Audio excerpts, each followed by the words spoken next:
Topping today's health news, a new non-invasive diagnostic procedure for kids with heart problems. Our local 10 medical specialist Christy Kruger is in the newsroom now with today's HealthCast. Well, Joe DiMaggio Children's Hospital in Hollywood is using this brand new technology that doesn't require an invasive catheter or even exposure to radiation. Joe D's Heart Institute has now introduced something brand new. It's called stress perfusion cardiac MRI, now for pediatric patients with heart disease. The regular cardiac MRI that we usually do tells you how your cardiac muscle works and how the blood flow goes there when you're watching TV.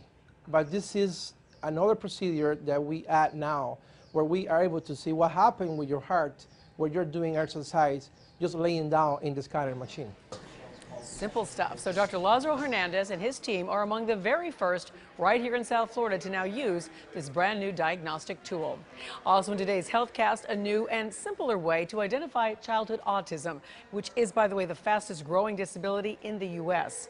Children are typically diagnosed with autism after a series of reports, parent interviews, observations. This can all be really time consuming and exhausting for parents and kids. Well, new research is now showing that a child's risk for autism can actually be measured objectively using eye gaze tracking technology.